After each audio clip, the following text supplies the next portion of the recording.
Hello, everyone. Good afternoon. Thank you for joining this first breakout room with our facilitator, Mr. Olympus Jean Tibubos. So we're just waiting for a few more to maybe enter the room. But in the meantime, would you like to share your screen? Okay, Post? thank you for that. Yep, thank you for Okay, that, Gian. sure. So Sige. let me. So for those who are in this room, we are also recording the session here for documentation purposes.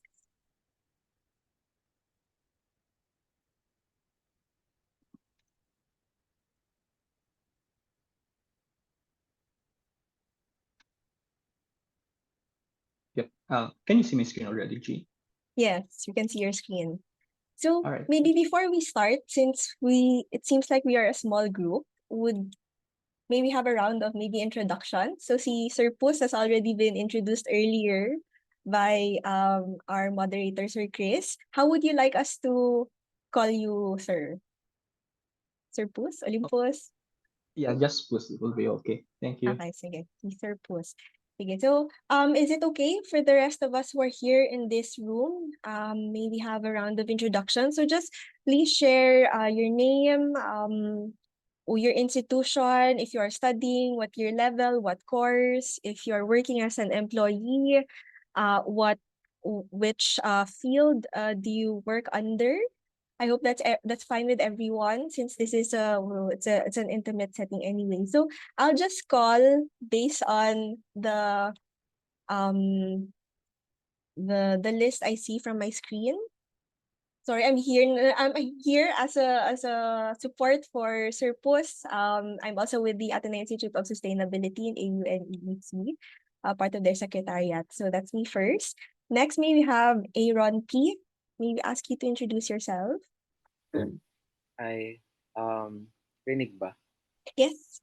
Okay. Hi, I'm Aaron Banotes. I'm fifth year taking up communications in Ateneo. Thank you. The field I'm thinking of entering afterwards and taking internships already is film, but mostly in a holistic sense of um, cultural work. So yeah, thank you. Thank you, Aaron. Next, Brian Owasan. Hi, hello. My name is Brian Wasan. I am a 3BS Bio student from ADMU. And what are the other prompts again? So you've already mentioned your course and your name. Yep.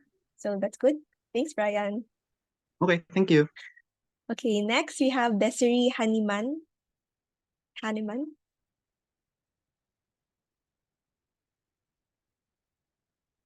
Desiree, are you there?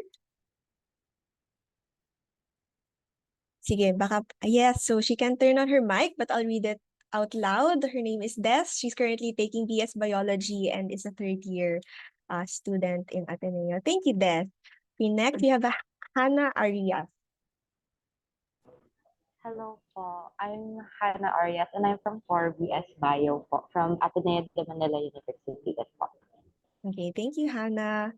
Next, si Leah Ramiscal.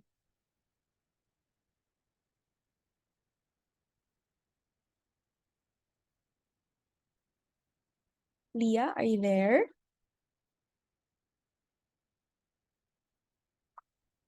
So if you also can turn on your mic, you may type in chat and then babalikan namin. Okay. Yeah, so Leah is okay, also can turn on her mic, and she's also from 3BS Bio. Next, we have Micaela Garces. Hello, I'm Ella. I'm also from Ateneo, 3BS Bio. Okay. Hi, Ella. Thank you for joining us. Blockmates ba kayo? Did you agree to join this session? Next year, Rafael Luis Torres.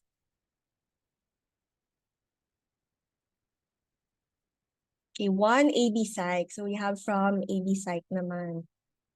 Next, Rafael also, but Rafael Maramag.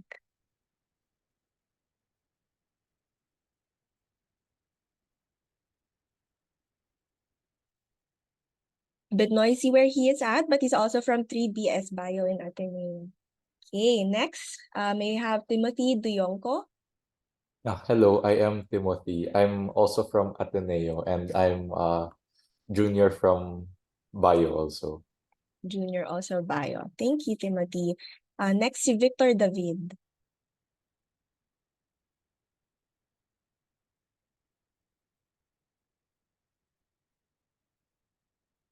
So maybe Victor is also unable to turn on his mic. You may also type in chat, Victor. We have Savory Boris. Hello, everyone. Good afternoon. I'm Xavier Boris, but you can call me Sevi for short.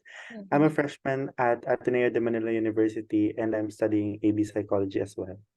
Okay, thank you, Sevi. Next, we have artist Ange Labyrinth.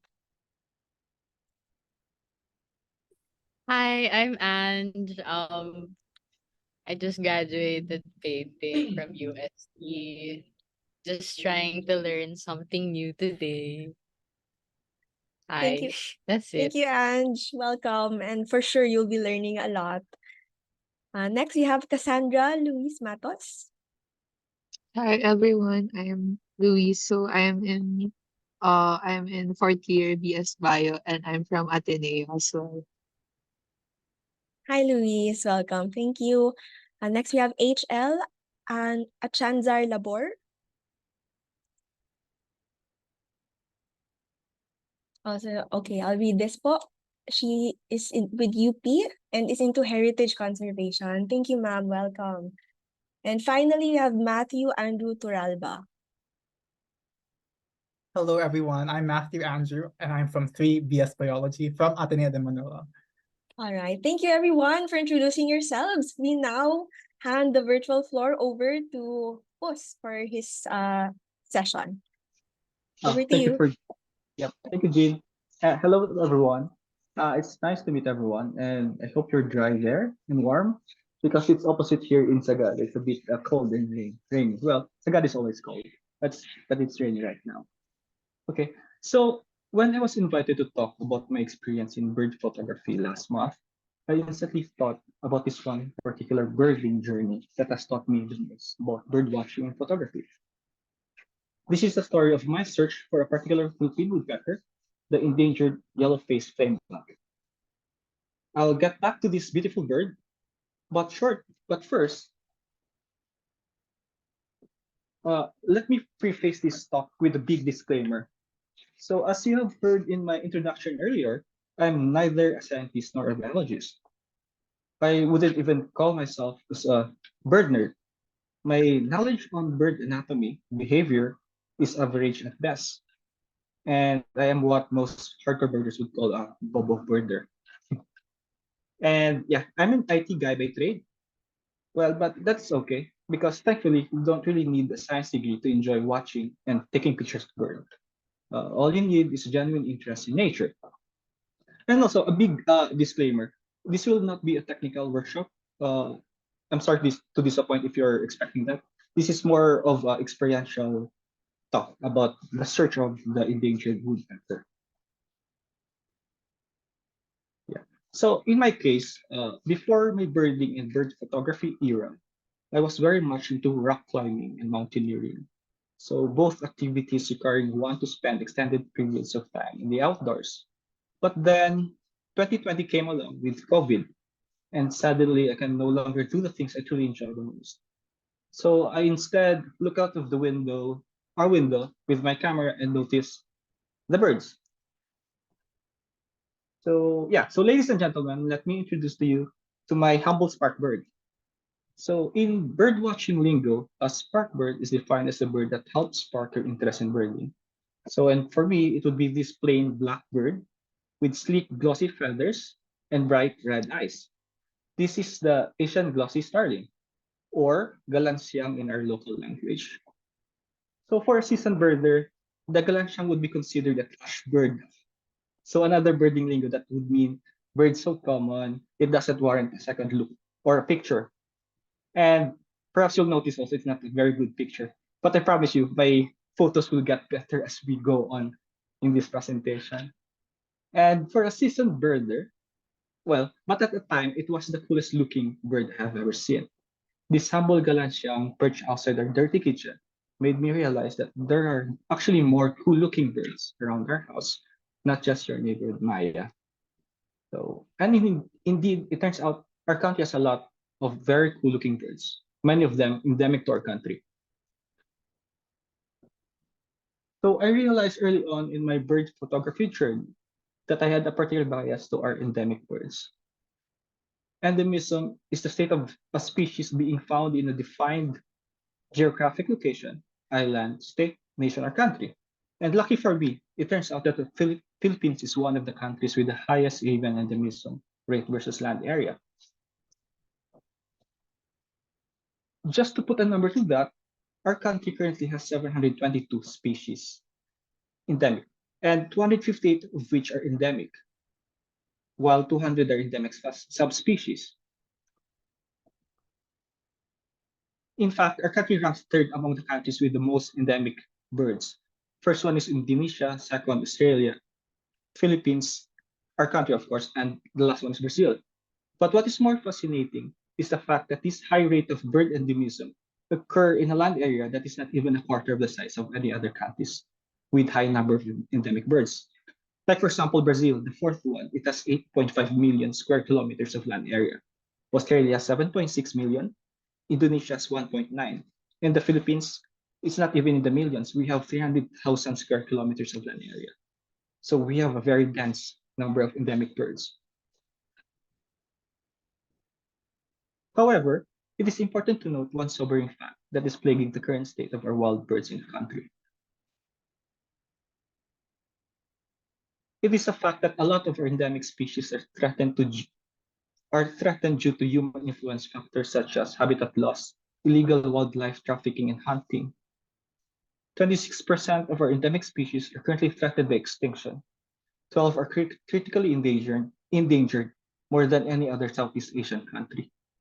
3 of these critically endangered species might be already extinct, like your Sulu bleeding heart, Cebu brown dove, and Negros foot dove. There hasn't been any recent documentation of their existence.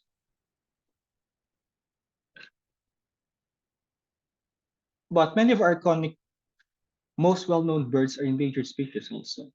Most noteworthy is our own national bird, the Philippine eagle, with a global population of only 90 to 250 pairs left in the wild. It is considered as one, if not the rarest eagle in the world. But even with its depressing population, I would still say that the Philippine eagle is one of the luckiest birds because it has a huge awareness amongst Filipinos and has a relatively well-known conservation effort run by the Philippine Eagle Foundation.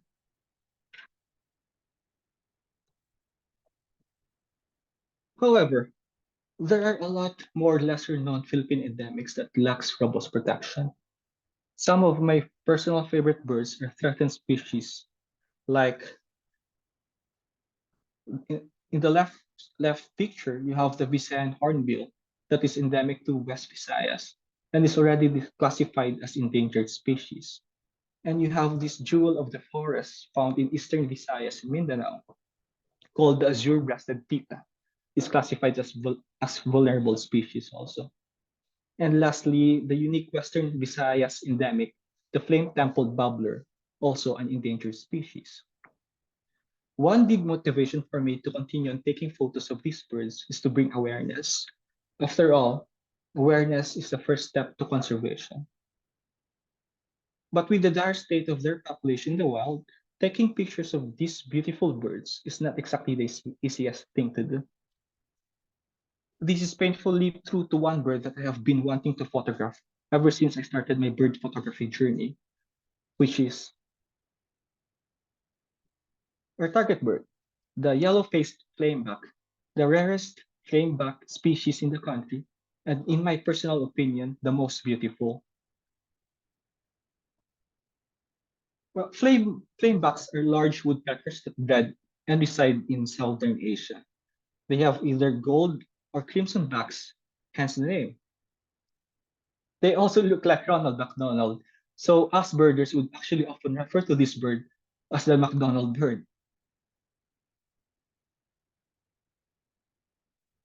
Woodpeckers are considered keystone species They build habitats suited to other woodland life, as their abandoned nestles become nests for other birds like owls, starlings, and other mammals.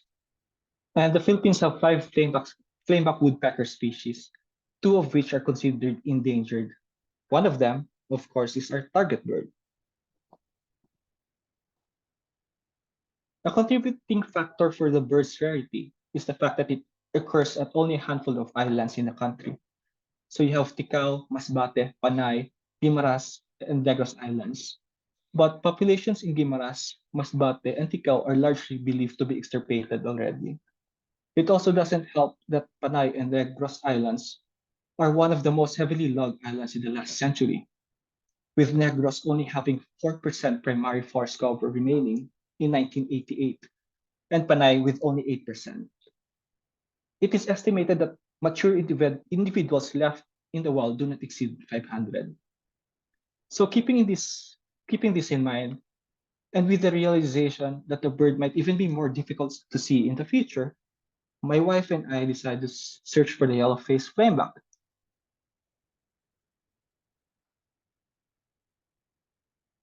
Prior to this, most of the reported sightings of the yellow-faced flameback from 2010 to 2019 occurred in our own home island in Negros, but mostly in Negros Oriental, in the south side. But with Negros decreasing forest cover, sightings became scarce, and the next reliable site was across Panay, where the forest cover was twice as large.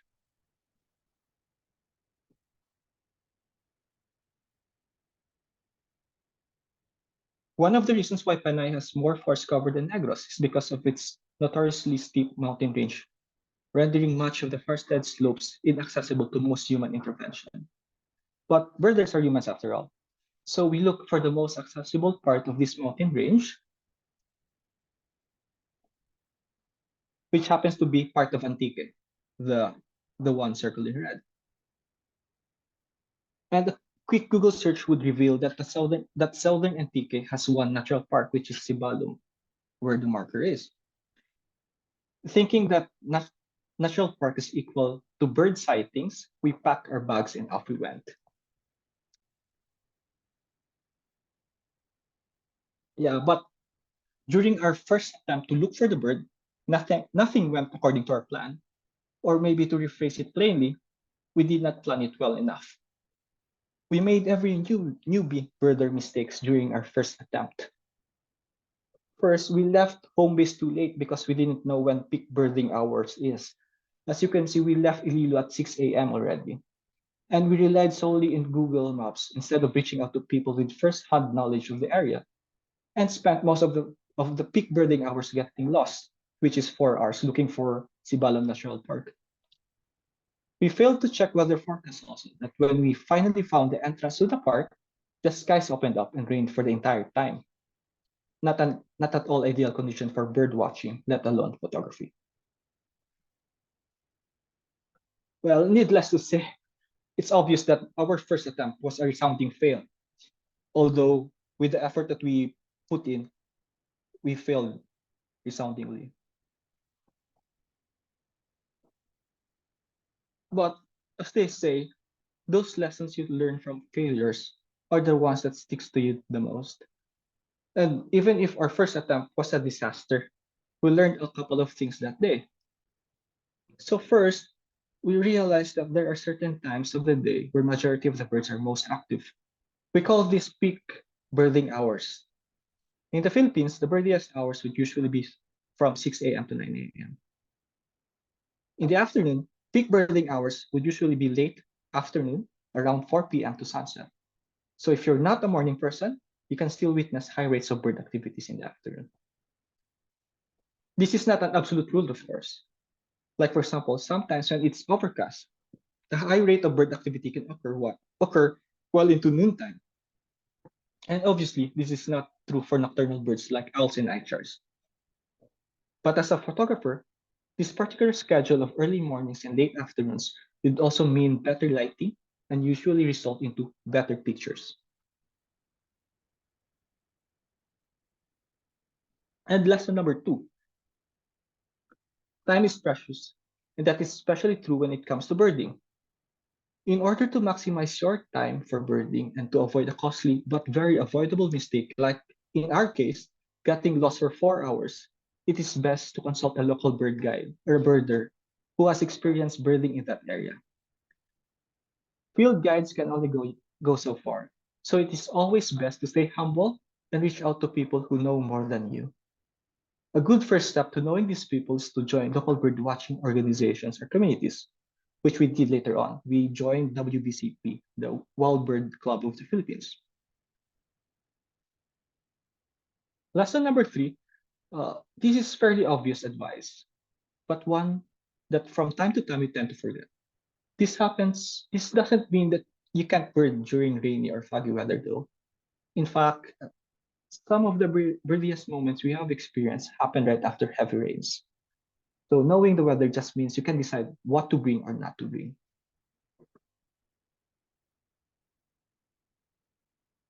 So off to round two. So after a couple of months, we tried our target bird again. Having learned our lessons and with more bird watching experience under our belts, we were feeling very optimistic this time around. We also reached out to friends who spotted the birds just a couple of months before and pinned the exact location where the bird was found.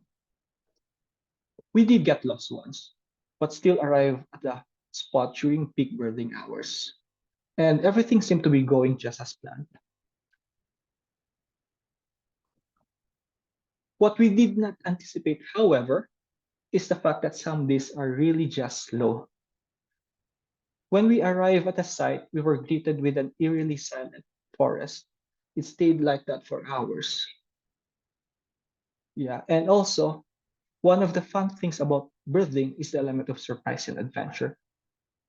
You will really never know what birds will show up.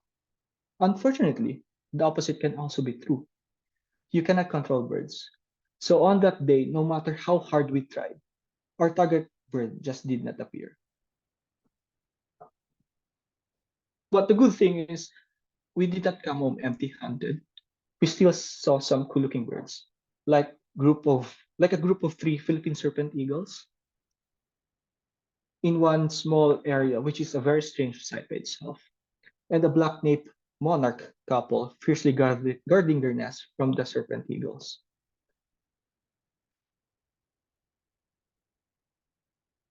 And we also saw other interesting things along the way, like very bad mountain roads and a couple of artworks like this burnt backhoe with a suspicious graffiti. And yeah, so bird photography just takes you to the most interesting parts of the country. But at the end, we still didn't see our target bird that time. So this attempt is still sadly a fail.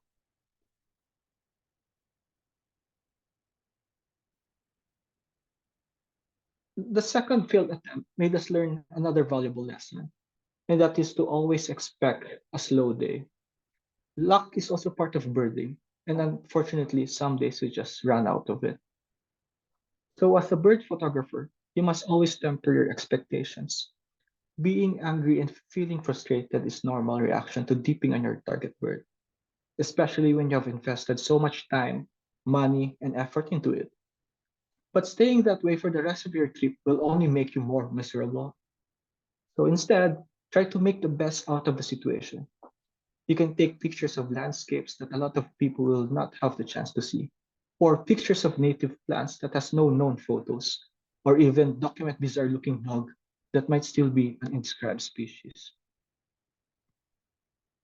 A famous birder once said that a great thing about watching birds is that it makes you see things that you might otherwise miss.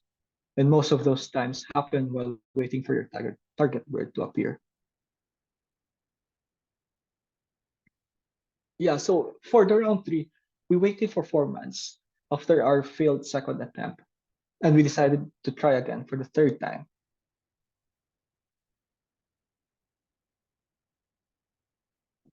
We knew some days would be slow, so we decided to stay around the area for 3 days. This gave us enough time to bird the area thoroughly. We also studied our target bird as meticulous as we could. We learned its preferred habitat, diet, behavior, and even memorized the call. We were intent not to come home without seeing Mr. McDonald this time around. Our first night started well, with great looks of two Philippine endemic species. First, the Luzon hawk owl and the Negroscops. We thought not bad for our first self-guided owl sortie. Spotting the West Visayan endemic scops owl, this one, the Negroscops owl, was particularly satisfying, as this owl is a vulnerable species also, and quite rare. But of course, none of this was our target bird.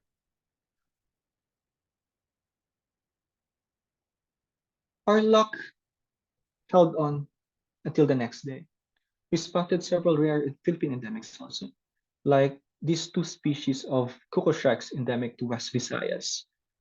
First is your white-winged cuckoo shrike, and the Visayan cuckoo shrike is and also called the bar-bellied cuckoo shrike.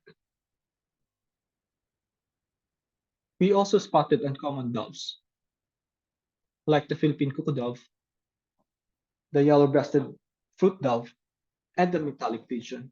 We also saw other endemic birds, all excellent of course, and yet still no endangered woodpecker.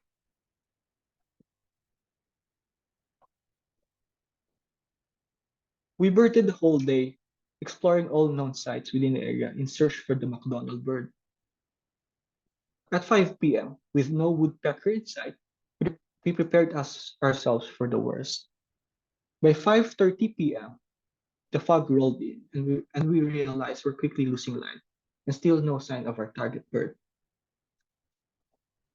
Just when we were about to give up, at 5:47 p.m., 20 minutes before sunset, and just when the fog dissipated completely, we heard a bird call that we have memorized by heart. It was faint but unmistakable. This was the call of our target bird.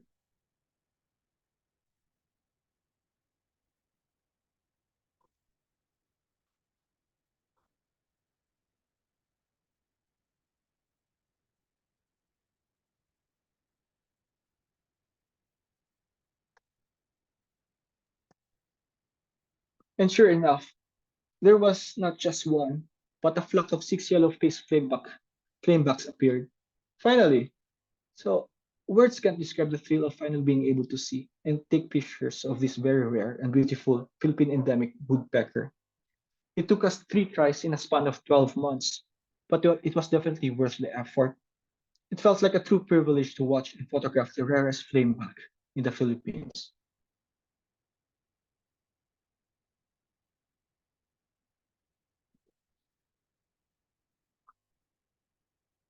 While a stroke of good luck might have indeed helped in our success, the real game changer we did for this trip was how much we studied our target bird and other potential birds we would see in the area. If we did not know the call of the woodpecker that day, for example, we would have not known that it was nearby, and we might not have been ready, or worse, not see it at all. The unique thing about bird photography is the whole act of actually finding the right bird at the right time. And since you just cannot tell a bird to show up at this particular spot and pose for you, you will have to be the one showing up for it. Having basic knowledge of your subject will help you show up at the right place and at the right time.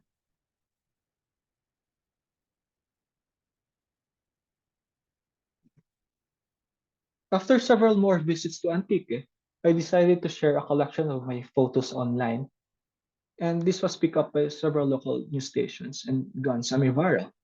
But what struck me the most was how locals in the area are not even aware of the birds around them.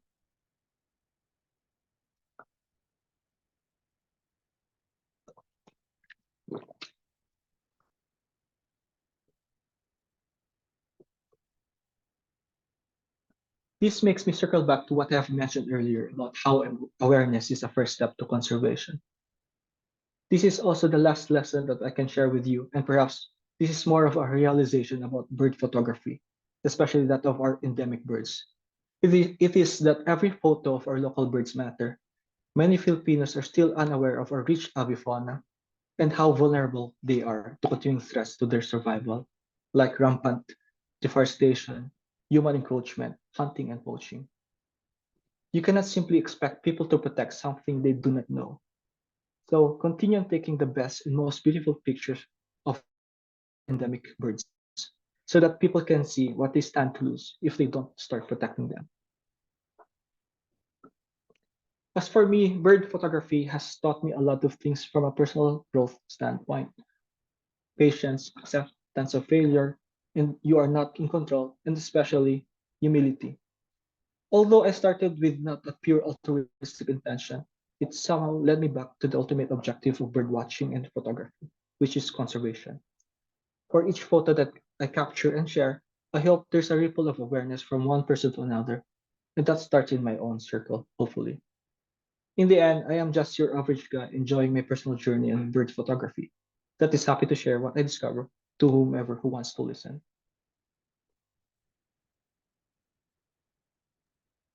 Yeah. So before I end this talk, let me just share to you a quote by John Muir, the Scottish-born American naturalist. And it goes, when one tugs at a single thing in nature, he finds it attached to the rest of the world. It sums up the interconnectedness of people and nature quite nicely, and why something so mundane like taking pictures of birds can have a profound impact in yourself and the living world around you. Yeah. And that concludes my talk. Thank you everyone for listening. Yeah. So Thank you very if you all much, Moose, yes, for your talk. We now open the floor, siguro, for questions or comments or reactions from the participants. yep.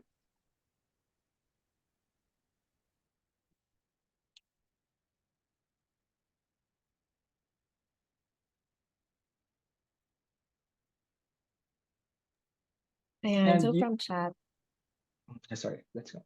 yes, sorry, we're also reading from chat. It says from Ange, where is the best place to start bird watching? Oh, it depends on your location. If you're in Luzon, I think Candaba and yeah, for coastal birds, Candaba, I think. And there's also one LP Pichea, I think, yeah. LP Pichea. It's a good place to start bird watching for wet birds, coastal birds, sorry. And for example, if you're into mountain birds, forest birds, you can go to uh Quezon. Yeah, Quezon. Yep. Yep. But for me, I started photography in our backyard, so I think that's the best place to start. Mm. So I think yeah. So you start with your common backyard birds like your yellow-vented bulbul, your Eurasian tree sparrow, your Java sparrow. Yeah, and eventually it will just snowball. You will be on to rarer birds as you start with those.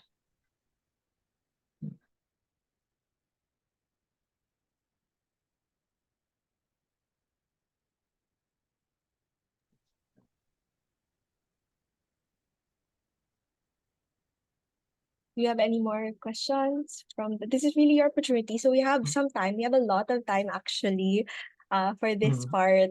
So if you want to know more about bird watching. Yeah, I'm also open to technical questions with yeah, in bird photography if there are any.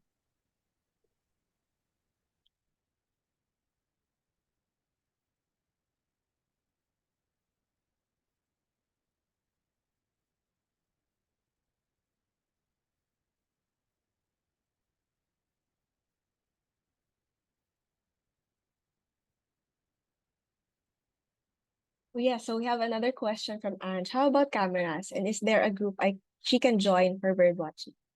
Yeah, thank you for the question. For communities, you can start with Birdwatch Philippines. It's a Facebook group, so there are a lot of birdwatcher enthusiasts there. Yep, and yeah, so if you're yeah, they could also suggest to you good locations on bird watching.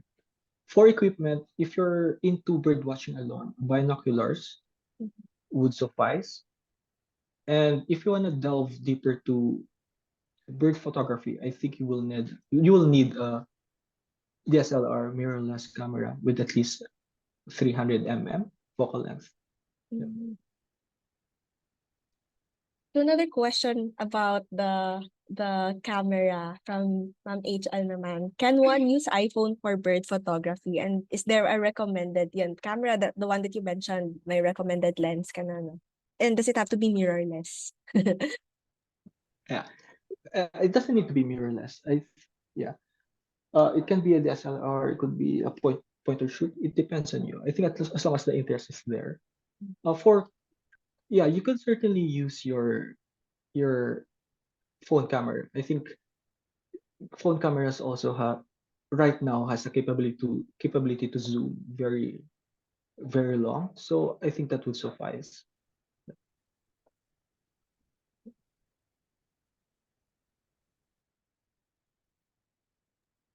Did they also ask about my setup? I'm using I'm a Sony system Mm. photographer, so I have a 200 to 600 camera, a lens. I mean, then yeah, I'm using a Sony mirrorless camera. Mm.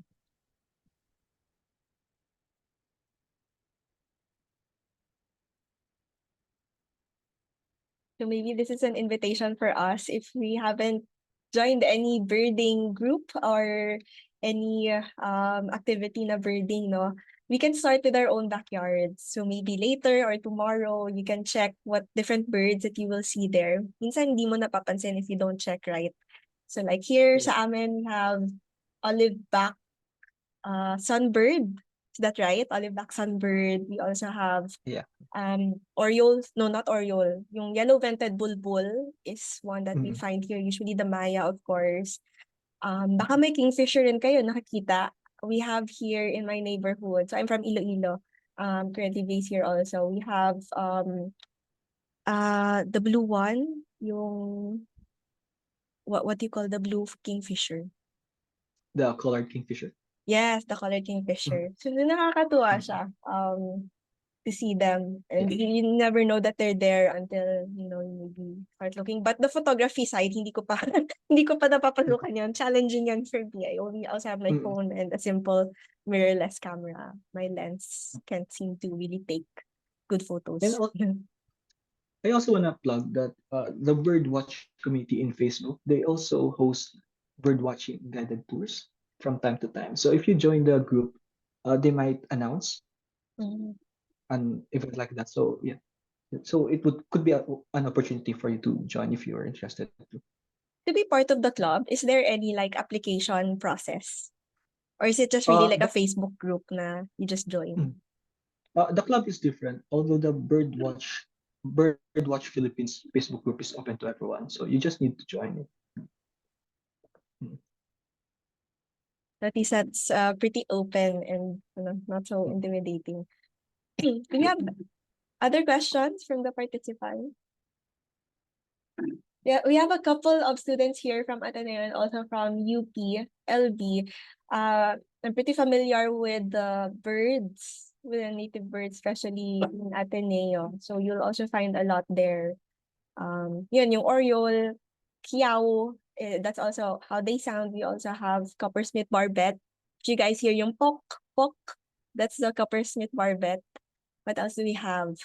I think there's a recent rare bird there, rare migrant that was found within Ateneo campus. I think that was the Japanese flycatcher.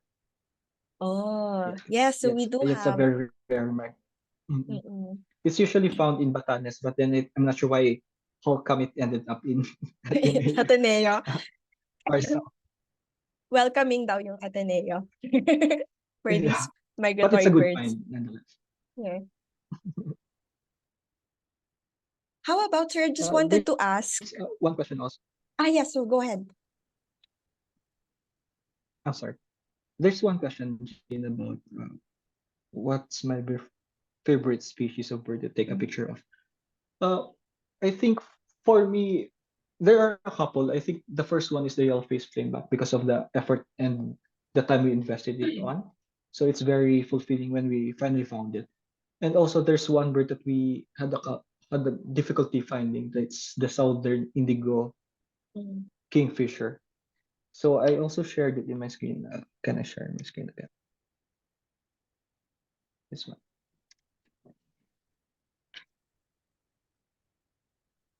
It's a very cute kingfisher. It's very tiny. Not tiny. Yeah, this one, southern indigo banded kingfisher. So yeah, it's also endemic to the Western Visayas. It's yeah. So there's a subspecies. Well, it's a different species that's found in Luzon. It's a northern indigo banded kingfisher. But this one, the southern indigo banded kingfisher, is only found in Panay Islands, Panay Island, Guimaras, and Negros also. Yep. And then ano usually yung ano niya habitat where you find that kingfisher? The southern indigo banded kingfishers usually on pristine streams. So it's quite difficult to find because, for example, if there are, yeah, it needs to be pristine. Mm. That's not the one in the National Museum of Natural History, no? Iba yun. Yun yung sa Luzon, na kingfisher. I'm sorry, I'm not aware of the one in the museum. I just also forget. Basta may kingfisher din sila naka-feature doon in one of the floors na may mga birds. It did look like that, but parang iba nga yung kulay ng pagka-blue. Parang um more yellow ano green blue, more green blue yung kulay. So maybe it was the Luzon. Yes, so do we have other questions? You might have questions set directly to you also. Ayan, so another one here. Ange. If I'm someone just starting out in the bird watching, what advice would you give me to make my experience more enjoyable?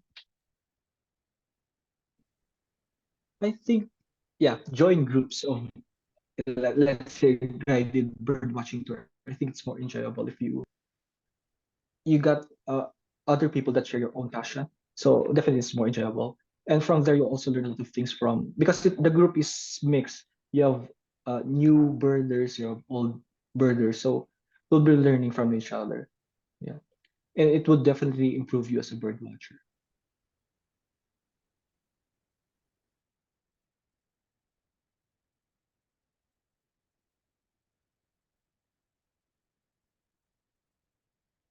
You're welcome.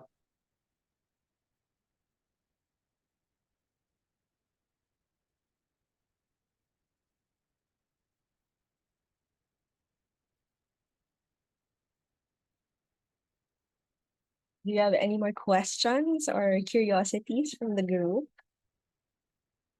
Sige, I'll ask the group naman. Why did you join this session? So we're curious naman. What did you want to know? Are you also wanting to be part of a bird community? Did you find some interesting birds in your neighborhood or in the campus? Could anyone share?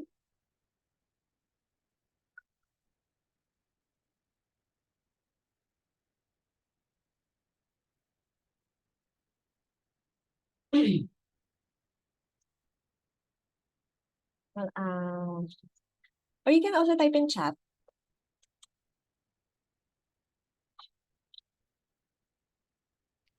Hi. Oh, Yes, go it's ahead, me Ange. again. Go ahead. Oh, honestly, this is just a very random day, but I find this workshop to be very interesting. I might go into bird watching in a few months if I still remember to do it.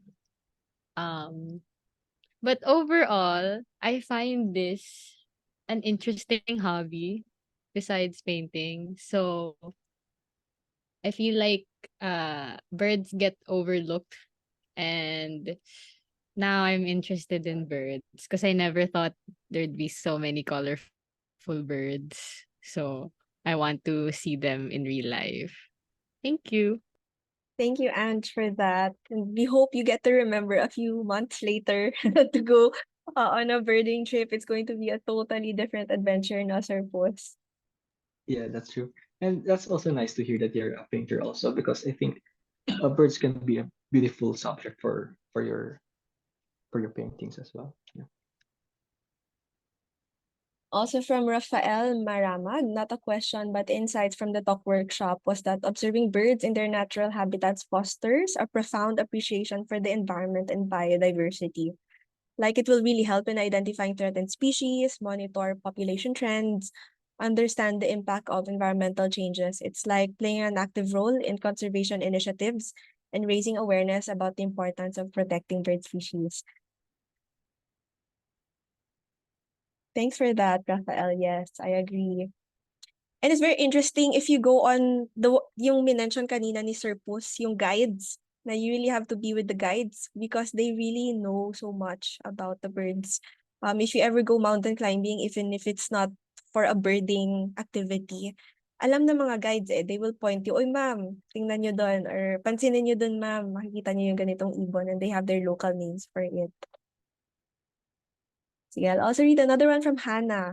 Bird watching is interesting for me because I attended a nature walk and was part of Into the Wild, which was a nature walk also.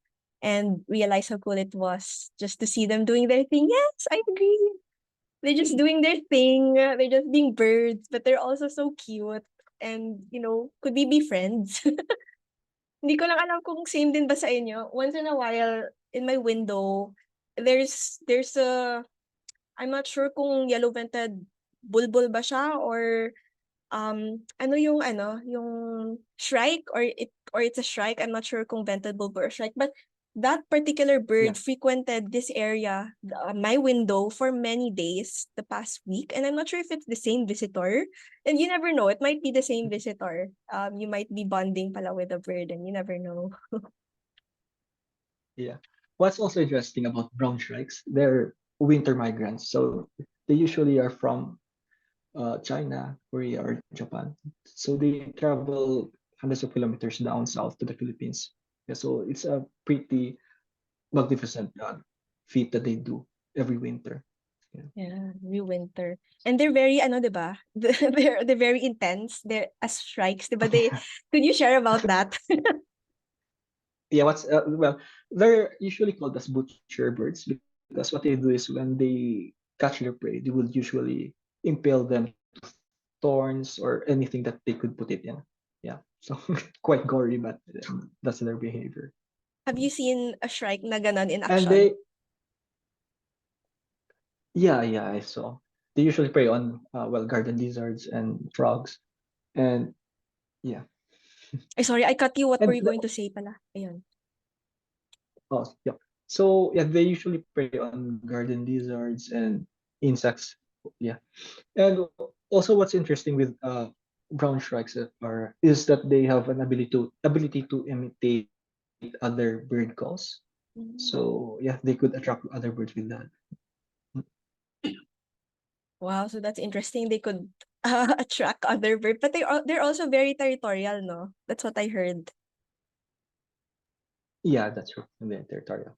Mhm. Yeah, also from chat, thank you, Michaela. She just shared. I agree with the sharings, especially with that Raphael said, since we're bio students, so we learn a lot about animals as well. Personally, bird watching is something I've done before, and I remember how fun and interesting it was. A question from HL. Have you exhibited some of your photos or have you judged bird photo entries? What makes a good bird photo? I have joined an exhibition locally in Negros for the wetlands exhibition. So the migratory, well, it showcased the wetland birds have that that lives in Negros, but I haven't joined a photo contest yet or judge. Yeah. But your photos have been used now in Wikipedia. Yeah, Wikipedia, and also it was used in one journal regarding the illegal wildlife trade of hornbills. Yeah. Mhm. Also from Xavier Boris. I recently reminisced about my hometown in Malaybalay City, Bukidnon. I believe this occurs in other cities as well, where many birds frequently gather on electric cables. You just have that hope lingering that the bird droppings won't find their way to you or your car. Regardless, bird watching is inherently fascinating. Yeah, Bukidnon is a really good place. We were there last year because there was a, a juvenile Philippine eagle, Pamaray egg 3. So it's the only chance that you can get pictures of the Philippine eagle in the wild when they're currently being fed by their parents. So it was a really good experience for us. It was in Mount Kitanglad mountain range. Could you share whether the juvenile eagle is still around? Yeah, Okay, so that's a yeah. hopeful. So fortunately, he he or she fledged successfully. So mm. the Philippine eagle, they only breed every 2 years. So every every chick is important. Mm.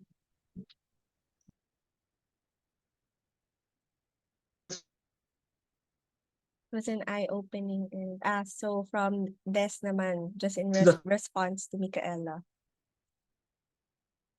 an eye-opening and nice experience. Did you encounter ito naman about right you go to the field, you take photos, you come with a group, pero may mga threats din ba sa photographers na na-face ninyo? And how did you deal with these threats like NPA, I don't know, or other mga ganong forces? mm, fortunately, I think we haven't any encounter with rebel groups. Like I think the closest was that backhoe that was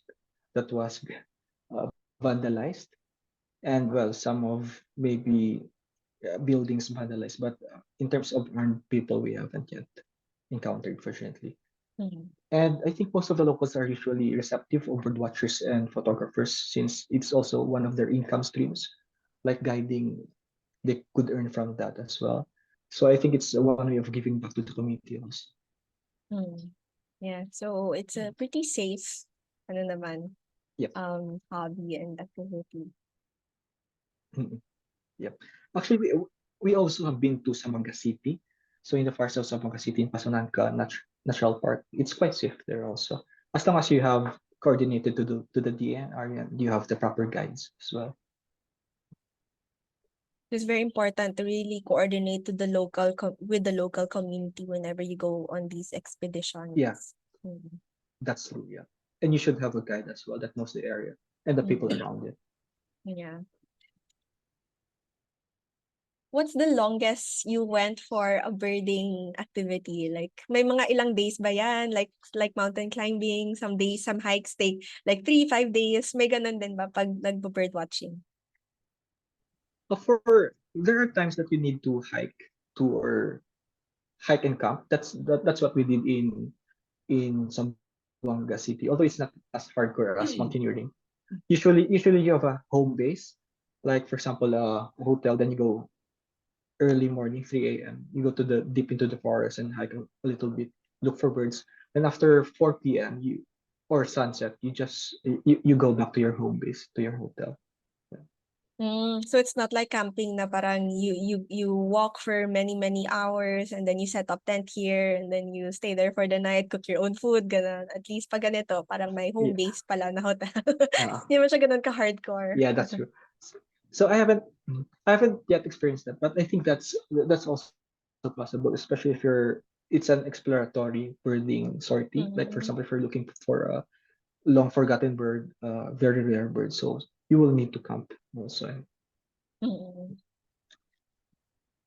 And yan, that will require parang stamina and you have to be healthy, to be doing these things in the wild talaga. So we also have to be Mm, healthy to be able to protect um the wild. yep. Do we have any more questions or comments or something that you'd like to share about an experience you had related to birding? Ayan, from Ma'am HL, you advise us to be in touch with the local guide. Is there a website where these local guides are listed? If not, what agency should we go to again?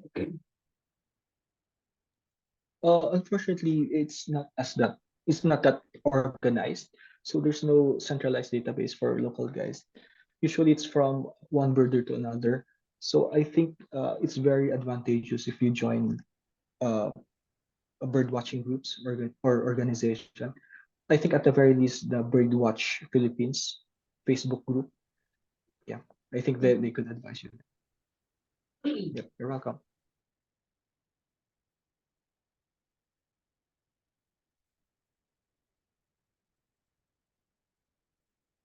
From Aaron P. As a photographer, how does your work and bird watching intersect in how you are also able to support yourself and your hobbies?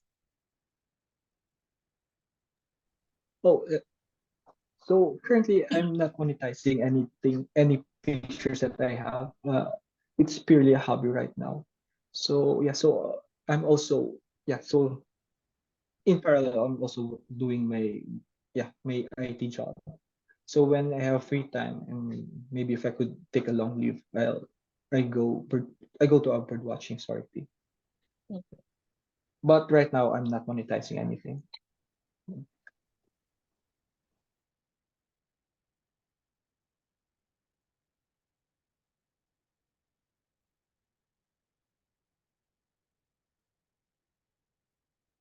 So just checking, we have until 5:09. According to the team on site, we will be going back to the plenary mga 5:10. So we still have time. If you still have questions or comments that you'd like to share, please feel free to do so. We still have time.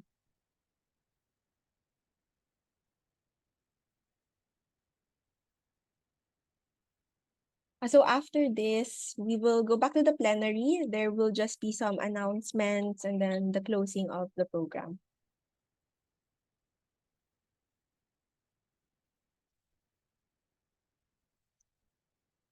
I forgot one of the good places for mountain birds in Luzon. It's in Infanta, Quezon. So it's one of the sites that birders frequent also. Although it's quite far, it's about 3 hours, I think, or 4 hours from Metro Manila. But it's a good site for mountain birds there.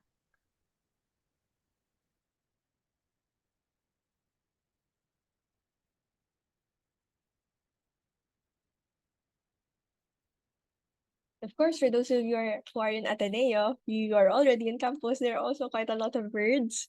Already may ano pa, ano nga yung the in the Manila Observatory, yung mga guards doon, they prompt if you guys know the Ateneo Wild, pinaprompt na nila yung si Ma'am Fabis and si Ma'am Trinket from the Ateneo Wild. People from the Bayo, you know Ma'am Trinket, right? Kapag andun na yung, was it the Huron? No, not the Huron.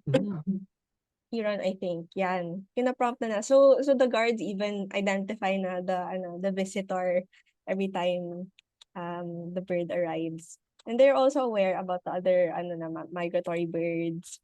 So even the community becomes invested in it. And eventually sila rin, they are already familiar with it. They have an affinity to the birds as well. So it's really an interesting thing to be sharing your love for birds. Nakakahawa siya, in fairness.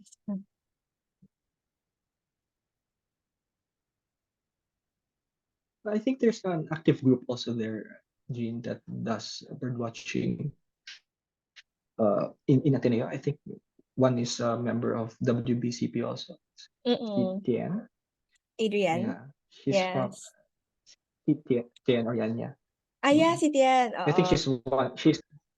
uh, she's the one who discovered the Japanese flycatcher there.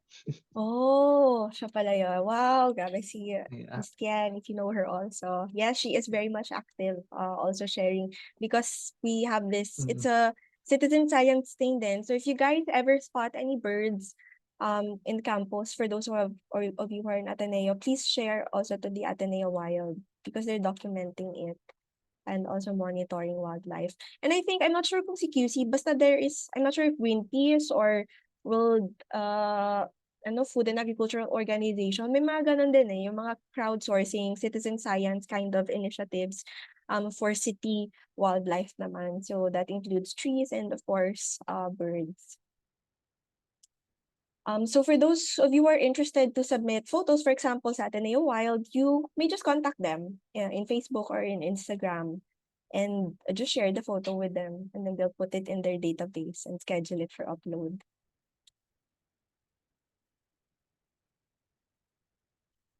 May ganun din ba overall for birds? I think it's in the group. Yun doon ko rin nakikita yung mga birds na parang, paano ba ito naabot sa Philippines? The one with the big beak na parang tukan yung itsura niya. May mga nakita kong ganun eh.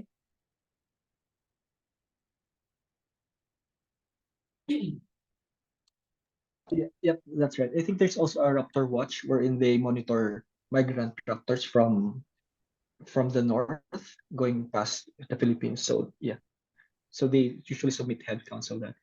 And I think AWC also, it's a global count for wetland birds. So usually if they travel back here, so they also monitor that one. Yeah, so there's a lot to explore talaga when it comes to birds. And we really thank you again, Puss, for being here. Actually, before the workshop, diba, this was originally scheduled for the 21st kaso nga nagka-strike. So we had to reschedule for the 28th. At that time, si Puss would have been on site for the talk. But yun nga, na-reschedule and he's now in Sagada. You're now in Sagada, no? Yeah, Trip. Ayun. But we thank you nonetheless for still joining us despite this reschedule and sharing with us about your experience as a a wildlife photographer. And we bring this with us and all the interest and curiosities with watching out for birds moving forward. Do you have any closing, at least for this session, breakout words? Yep.